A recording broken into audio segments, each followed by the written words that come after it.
Who knew that it would take the Coen brothers to give us the Highlander sequel we've always wanted? Oh, don't lead them on. Oh, I will totally lead them on.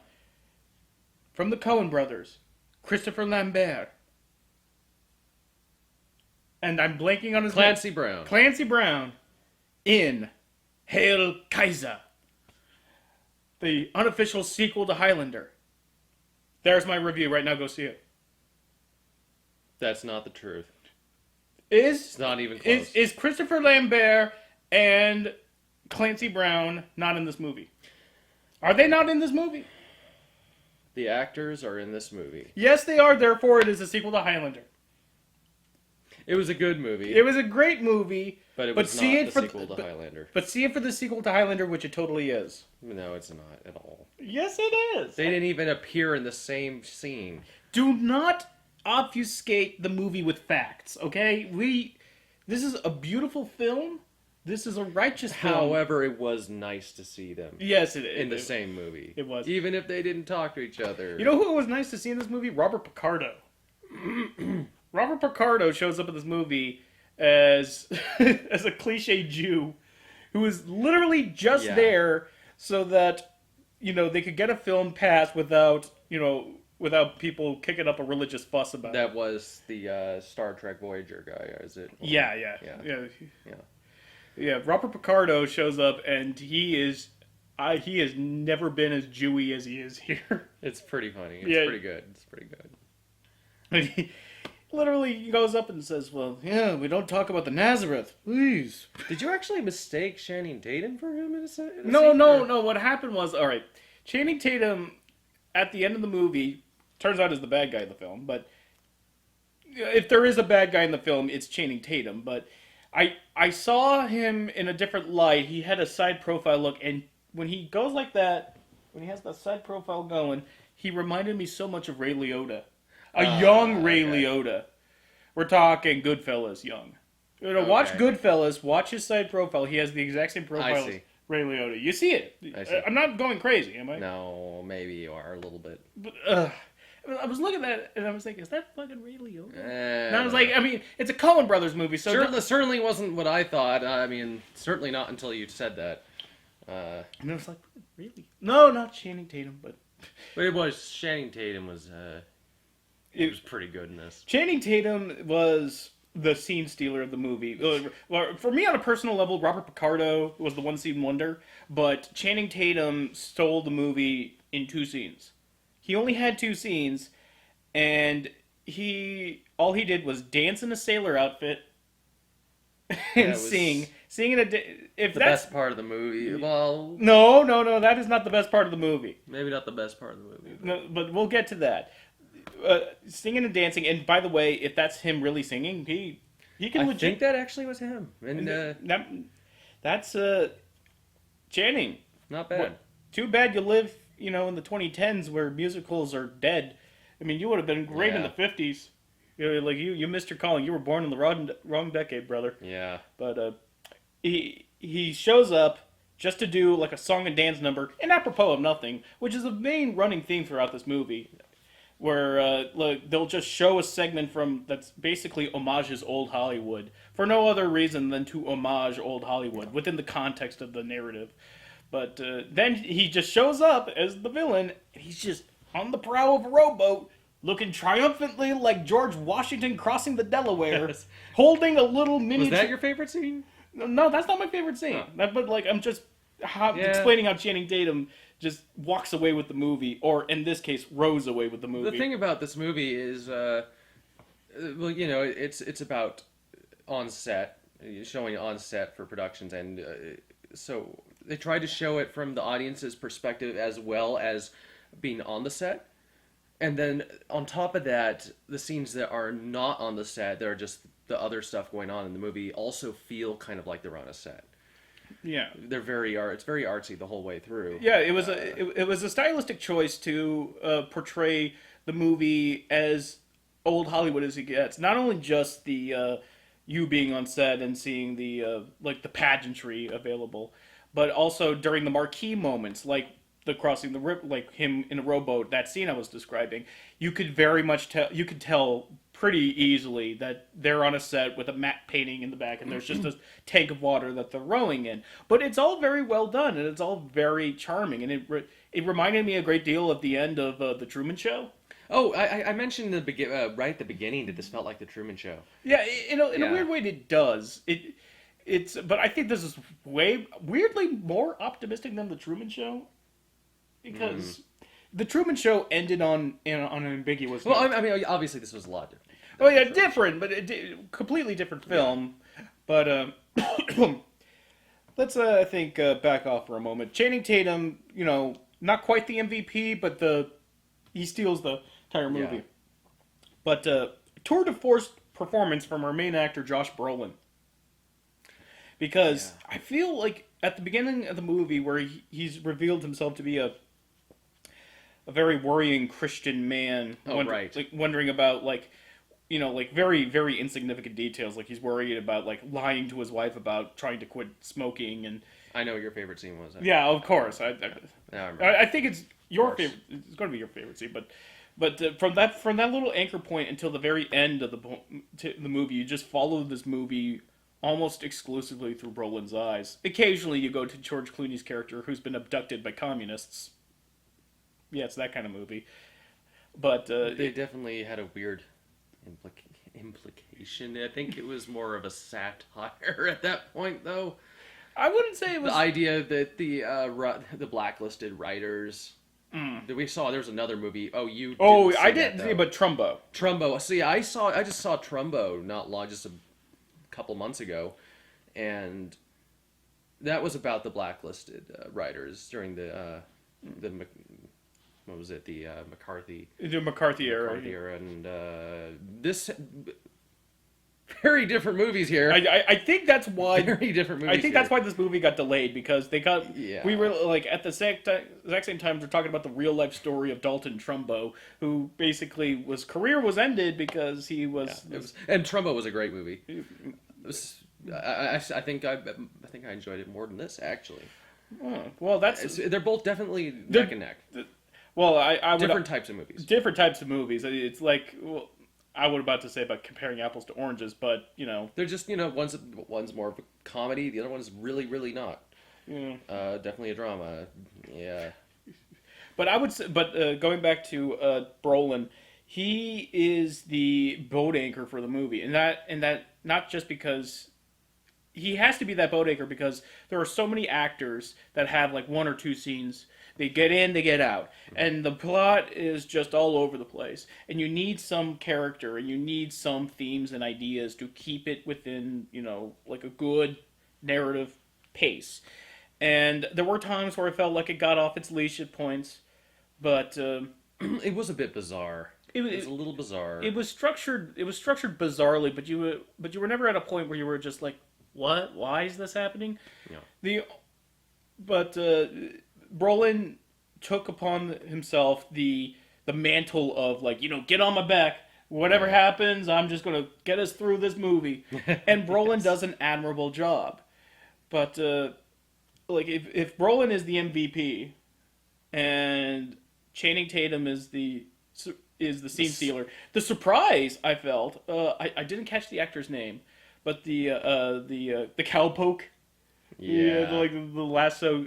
There's this character actor who only works in Western movies, and all of a sudden he's called to set to an elegant 1950s drama piece. Where everybody talks like this, and nobody ever, and they have like this stern look, like they're looking in too bright of lights, like we're doing right now. But You reminded me, and I looked at it. halogen 100 watt light bulbs. That's why we're so flat and shiny. Yeah. Better to be too bright than to be too dark. Yeah. Video making 101. But I mean, come on. Can we just put like a focused light source over there so we can have like a shadow at some point? so it looks like that we're no, we already got shadows. If you look Hard. Yeah, but it's but like if we do that, then it will look like that we're about to do a stand-up set in the 90s. All we need is the brick wall. But I didn't catch the actor's name, but he was really effectively charming. Yeah, yeah. I've never seen this guy. I don't think. Before. If I've seen this guy before, I didn't recognize him. He kind of reminded me a little bit of the. He reminded me of what was it, Ben Whishaw? No, no, I'm getting my actors mixed up, and I don't want to insult anyone by getting anyone confused, but he's basically this do-gooder actor who is just like happy to be making movies, and he's called to set, and he's horrible because he never had to talk at length, especially not in that kind of movie. Yeah. And Rafe Fiennes. I call him Ralph because his name is Ralph, but if he prefers Rafe, fine, I'll play his little game. Wraith Fiennes. Rafe Fiennes. But Rafe It's Fiennes, funny, actually, because he does do that in the movie. He does correct the guy like 20 times about how to say his name. yeah, Lawrence Lorenz. So I like to. Actually, you know what? I don't like to, but I think that this was him poking fun at himself. I think it's the Coen brothers saying like, dude, lighten up. Here's this little speech that you're gonna have to do. That I like. Because the Coen brothers will do that. Yeah. And there's this great little scene where he's just arguing with the. I'm going to call him Cowpoke for lack of a better term for this character, where he's just arguing with him. So it's like Lorenz. Okay, now say it like this. If can't only remember the exact phrase was something like, "If only it were that easy." If only it were that easy. Is that or, simple? I think it was that. If only it were that simple. And he could not. He just couldn't get it, and it was just this back and forth. If only it were that simple. If only it were that simple. Why do you say that twir? Why do you say twir? Why do you say twir? If only it were that simple. Well, And they say that. okay. Here's the question. What is the difference? What is the fundamental difference between a scene like that And one in Neighbors? Yes, well, I was just about to get to that, and I think it comes down to performances. There is a setup of a fancy pants, like really top artiste director trying his best to get into It's the context. Yeah, it's the context. It's the delivery, the presentation. It's all of it was completely right in this, whereas in Neighbors it was completely wrong. To put it very simply, it was just like bullshit. It felt like bullshit in front of the camera. It felt like wasting time in Neighbors. This was very, very. This felt like it purposeful, especially when you consider that it's director and actor. As anyone who has ever been involved with video making knows that a director could be very much an authoritarian figure. There was a lot of things going on with that scene because they were revealing how inept he was at this kind of job. They were also poking fun at Rafe Fiennes, and it was funny. It was actually funny. So, but I think like that little scene, that little segmented scene, especially how that scene began, where it's just everyone part of the set was just kind of standing around waiting for the Cowpoke to show up. That was this is probably one of the probably the best movie about making movies since maybe what was it, American Movie? Trumbo. Well, I want to say Trumbo's not necessarily about a movie about making movies, but this is a movie about making a movie. There is a lot of going in depth of the process of writing scripts and everything, and like when you see what was it, Tilda Swinton I believe it was. I mean in Trumbo. Yeah, in Trumbo. Yeah, but yes. But like there are scenes in this movie where it's just nothing but like movie maker porn, where it's Tilda Swinton in heavy glasses, firing up a huge editing rig just to see the dailies that they shot. And it's really fun to see, like... There's a reporter in Trumbo, too. There's a big scandal going on between a reporter and the writers. Like, I know you want to do that, but there are a lot of similarities.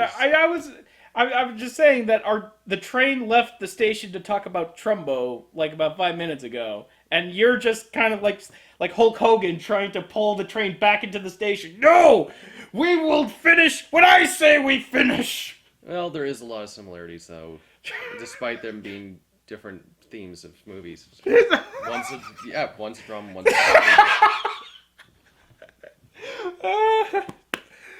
Oh, I love you, Gabe. I really do. I know.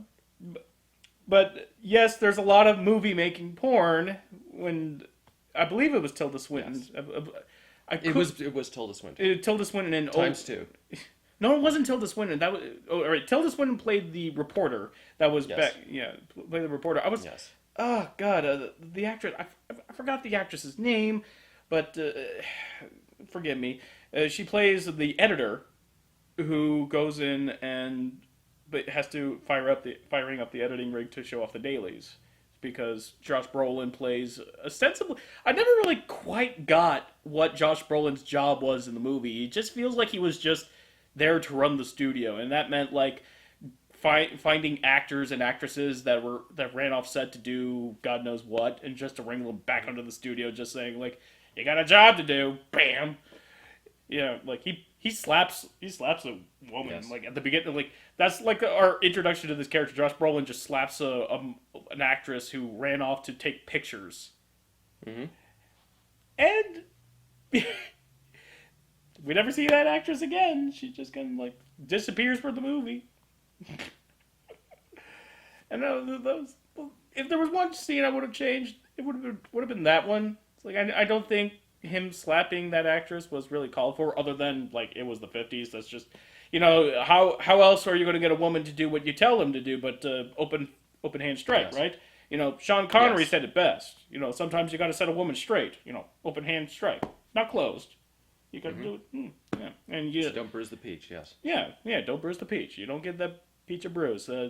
Sean Connery had it right. Sean Connery said that in the 80s. Said it in front of Barbara Walters. You can look it up on YouTube right now. Go ahead. We'll wait. So can we talk about Trumbo while we wait?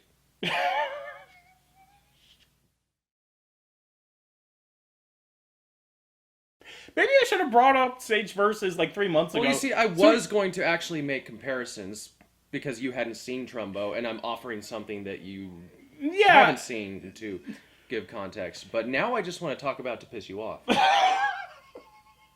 Damn it, I should. Because there was a lot of parallels between the two movies. You wouldn't know. I wouldn't know, but I think that would have made for a one-sided conversation. I think. So. Or I could just, bring information to the review that might be interesting. Well, I don't know. What do I know? No, don't get frustrated. Don't get frustrated. Hey, why don't we talk about the actual plot here? Are they back yet? Are you back yet? Oh yeah, we're back. George Clooney plays a vapid actor who gets kidnapped by the communists, and they demand ransom of $100,000. They get the money's lost, and George Clooney comes back. That's the plot. Yeah. That's literally everything that happens as far as the story. But the best part about the simultaneously best part of this movie is best and most entertaining part is George Clooney learning about communism through the writers. Through the writers. That is if there is one thing about that Clooney does well, is setting up the image of George Clooney. For some reason, everyone still thinks that George Clooney is the same guy as he was in the 90s, and he's not. No. I can't even remember a time where George Clooney was just like Hollywood's leading man, and that is it. Now George Clooney is just a parody of himself, and no one seems to love that better than George Clooney. The funny thing is that the ending is, I guess you could call it a twist. It turns out that the writers are actually not just communists in their own right, but they actually are serving Russia. Oh, yeah. They're actual Russian communists. Yep, they are. The scene with Channing Tatum in the boat where the submarine parts the seas like Moses, it comes up and it's like, oh my fucking god! Because yes, coming out of seeing Trumbo, this was really funny because it says exactly what they were saying it wasn't. They're saying it really was fucking serving Russia. That's why it was so fucking hilarious. And I kind of wish that it could go from seeing Trumbo to seeing this, because that'd be hysterical. It's just so horrible because No wonder they pushed that movie back. Yeah, because that movie's fucking dead serious. It is The best part, tear jerking, and this is just tear jerking for another reason. It's just hysterical.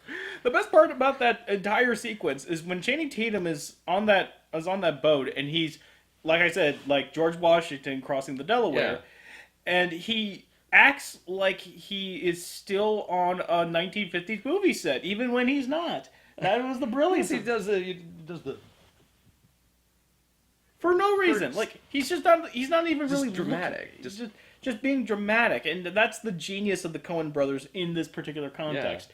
It's not just a movie about the movie making in the 1950s. It's presenting itself as if it were a movie in the 1950s. You could very easily see this being a production, just an actual on-stage production. like if there was some like if there was like this brilliant movie maker in the 1950s who just decided one day, hey, why don't we just break the fourth wall and make a movie about making a movie? Yeah. Like all of a sudden the post surrealism just was kickstarted 20 years earlier, and now we got this. That would be this movie, Hail Caesar.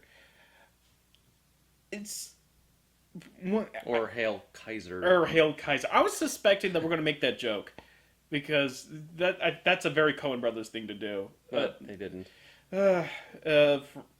Even though we say it's Caesar, the Romans would most likely call it Kaiser.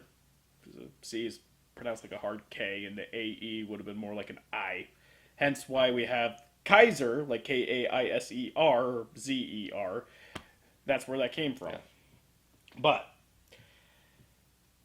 from backing off from that left turn, I think it's time for us to talk about our favorite part of the movie. Our absolute favorite part of the movie is Cowpoke takes this señorita out to see his new movie for a date, and Yeah, about the- yeah. and they're sitting in the theater and they're watching this really really schmaltzy cowboy movie, and this About with both of them in it. was it both? Wasn't No, it? it wasn't the. Oh wait, no, Senorita was not in it. The It was, señorita. no, was she not- wasn't in it, but it's his movie. Yeah, though. yeah. And he's just strumming a guitar in the movie. Then all of a sudden, this prospector-looking guy, this wonderful character actor, I wish I could remember his name, he was- just comes up and he's just yelling at some blonde woman. He's like, I don't need no mouthy woman. You know who's to blame for all this? The moon! The moon is what's to blame. It ain't my fault. It's that lazy old moon. And then, like, That's the name of the production, Lazy Old Moon. that was the name of the movie, Lazy Old Moon. Yeah. And Cowpoke's just like, oh, why are you all blaming that moon for? And all of a sudden, the prospector just whips around and just points at the moon through the reflection of a horse trough. There's a horse trough with the reflection of a moon in it, and he's like, "You goddamn moon, I'm gonna get you!" And he just does a frog splash into it, and Me and Gabe were laughing. We were howling. it was just like you'd have to be there. It was one of those things. It was just like the performance and the The lead up, it was just one of those genius comedic moments, and the entire theater was stiff as boards, not a peep out of them. Not a peep. The theater in the movie, though, They were just they were in hysterics. yeah. The entire movie, the entire audience in the movie is laughing their asses off, and our audience is just completely stock still. It's like they're thinking, oh my god, this is an artistic masterpiece. Yeah. And then but here's us in the back, just like, you fucks don't get it. And yes, this art theater, because they apparently aren't showing this I don't know why. at all Like the theaters. this was a fairly big budgeted movie, and they had a really strong advertising push. Yeah. I mean. This was not like This was certainly not the last movie we saw in that theater, Under Yeah. the Skin.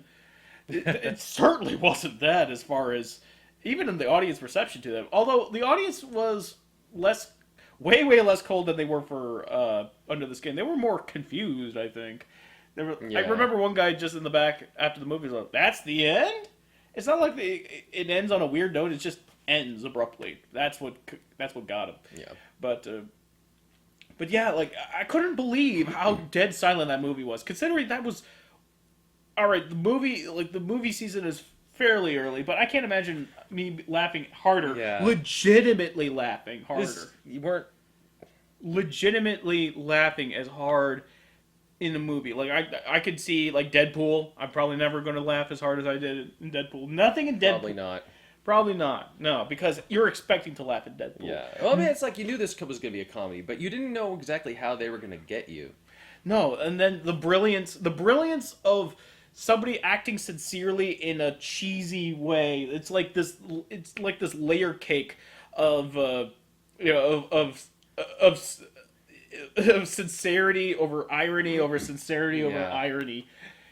To the point when it gets to the point where you don't really know for sure if they intended for you to laugh at this point or not. But then they show the But- audience laughing, and then you're thinking, "Oh, we are supposed to laugh because there's the film version of a laugh track." It's weird because I think that the audience has this weird perspective of if the audience in the movie is laughing, then it's legitimately funny for this because it's just funny. It's not because they did something or messed up on something where they should be like, oh no, gritting their teeth, and we should be laughing. So the audience is like, oh, that's an actual legitimate humor moment, as it would be during the time in the 50s. Yeah. So I guess we don't really need to laugh at that. It's, But the truth is, it was simply funny. it was It was just fucking funny. it was funny. So laugh. It's a laugh. I Just just no. I don't know, like between that and like the bad comedies we went to this past few weeks, is it just us? Are we just completely out of tune with comedy this generation? I mean, like there were plenty of laughs at fucking 50 Shades of Black. I mean, we didn't echo them, but they were there. Yeah, we got a weird thing where we don't tend to laugh at the same time the audience is. Or at all. Exactly, not at the same time or at all. Oh, but And this movie it was nice to have a change of pace where we were laughing the entire time for what I'm quite sure the Coen Brothers intended us to.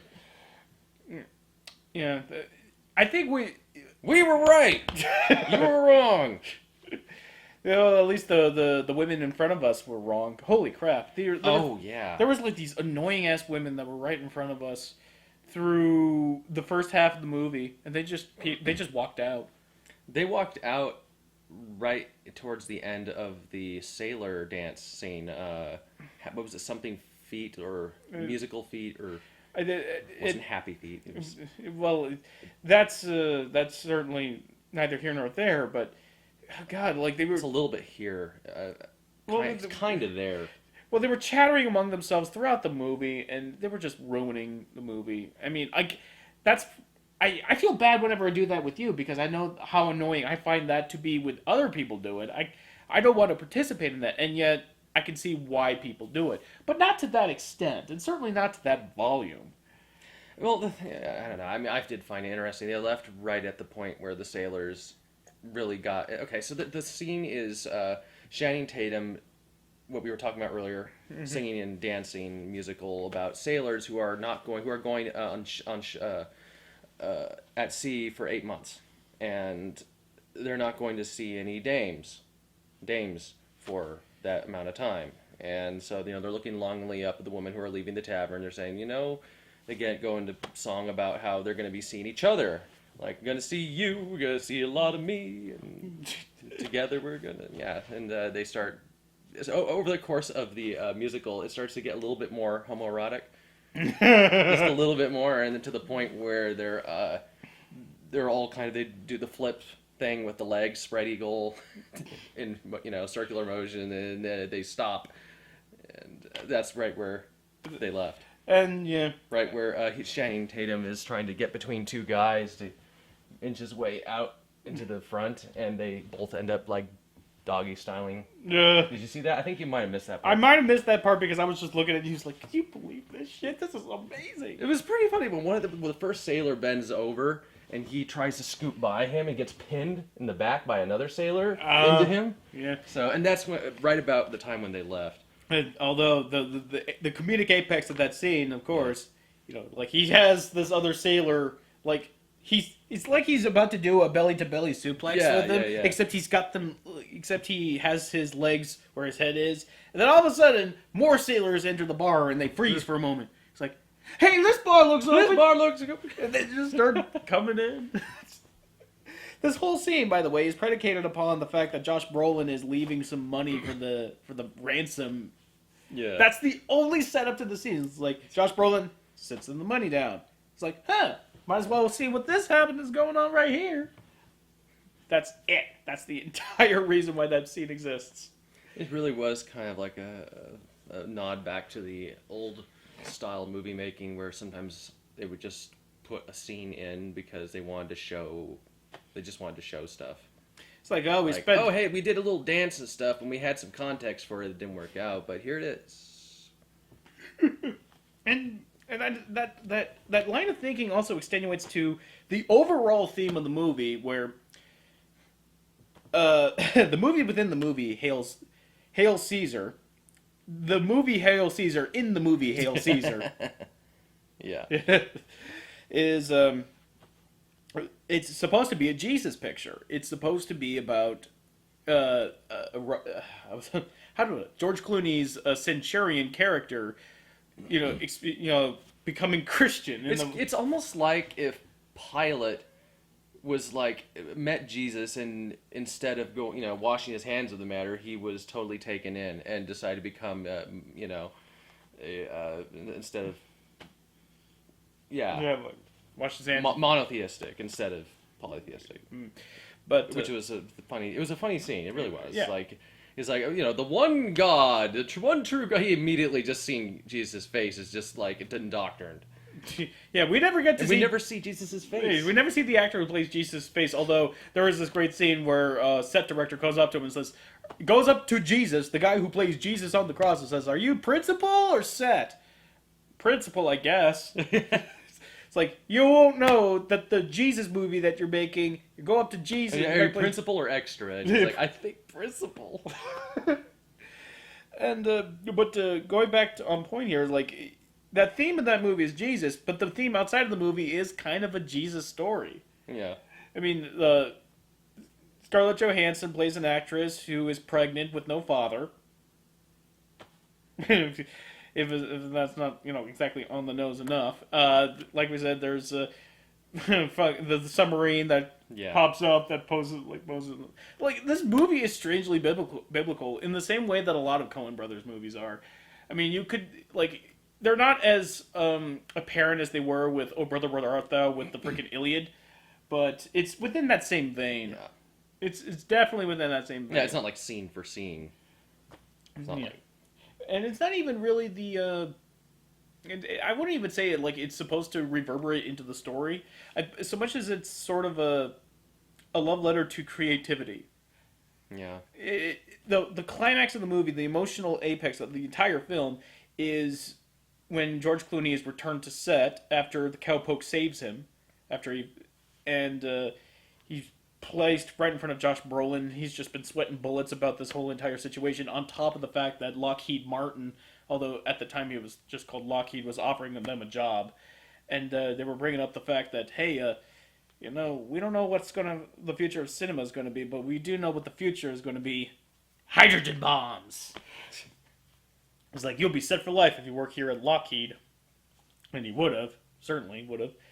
But, and he's sitting at his desk, and he's just wondering, and he's just listening to George Clooney just babble on and on about all the conversations he had with all the communists, and he's just talking about, like, oh, the proletariat is just completely... He never used the word proletariat, but it's not for lack of... It's not... He's just... It's like awash. It's like, you really believe that what we're making is art, blah, blah, blah, and you could easily see George's point.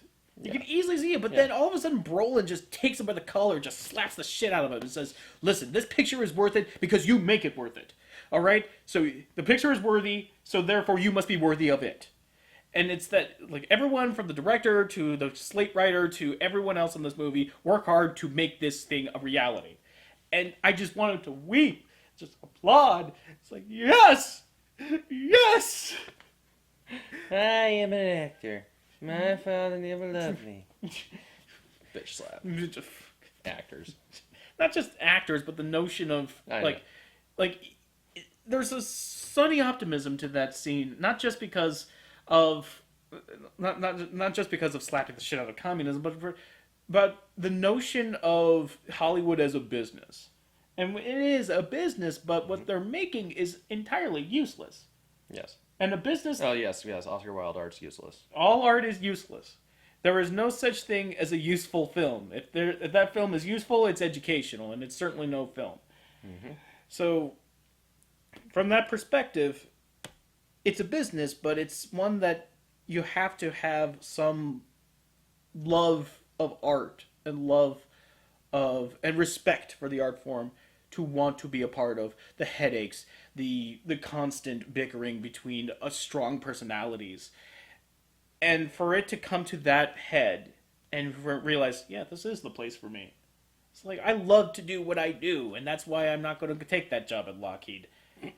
It's like, it was a quiet moment of, it was a quiet, not at all overplayed. I think the scenes with the Lockheed Martin representative is only like 5 minutes of film, and him just deciding about that took maybe like 5 or 10 minutes.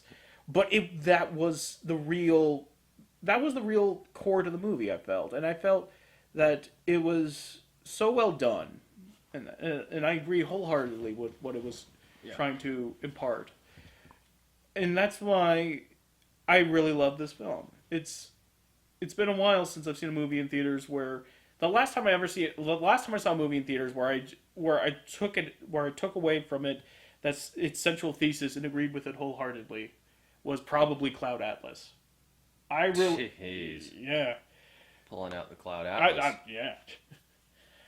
Oof. And I can certainly understand why people didn't like Cloud Atlas, and it has shared similar problems with this movie. This movie is nowhere close to how much I like Cloud Atlas. Well, I mean, like, personal preference. For myself. Yeah, personal preference aside, when you look at the two movies, they do have a strange similarity in that they're structured so weirdly, and like, Yes. especially casting. Although, Cloud Atlas went way off the spectrum as far as casting is concerned, but it's to that same effect. But what it was trying to say as its thesis, and what this movie and what Hail Caesar was trying to say as its thesis was, and what I took from it, it resonated with me like very few movies do. This is going to be one of my favorite movies of the year. I feel it's probably easily top. I agree with that. It's Maybe not top 5, but definitely, I'm sure it'll be in the top 10. Yeah, it's weird because you never see movies this good this early in the year. This should have been Oscar. This should have been released late last year, so that way Oscar can buzzworthy, because there was top to bottom. This is a movie that was filled with great Oscar, not just performances but writing and especially the cinematography. How it was able to. It was able to recapture some of the scenes from old Hollywood, like the Scarlett Johansson synchronized swimming. Yeah, synchronized swimming. That was beautifully shot and was Yeah. well blocked. I mean, like that in of itself was meritorious. That was worthy of merit. And unfortunately, it came out during the award dead season, as far as they're concerned. Yeah. But hopefully, they have a long memory when it comes to this. They don't, but they won't rather. But here's to hoping. I don't think. I don't know if I'd nominate anybody for an Oscar performance. I want to say not. I mean, there was. I would say at least the best supporting actor for The Cowpoke, because that was. I could see that. I could see supporting. Is a best supporting actor maybe, yeah. because he is so likable. Yeah. He is. He is top to bottom, charming, charismatic, and just likable in a way that I haven't seen an actor be in quite a while. Yeah. And credit to him. And I wish I could recall his name at this moment, but I'll make it a point to learn his name and remember that face. So I want to see you in other movies, good sir. So I think we can dutifully end this vlog, and resounding, hearty recommendation Yes. from both of us. 10 thumbs up. Oh, fuck you. It was a good movie. It was a good Go movie. see it. Go see it. Till next time.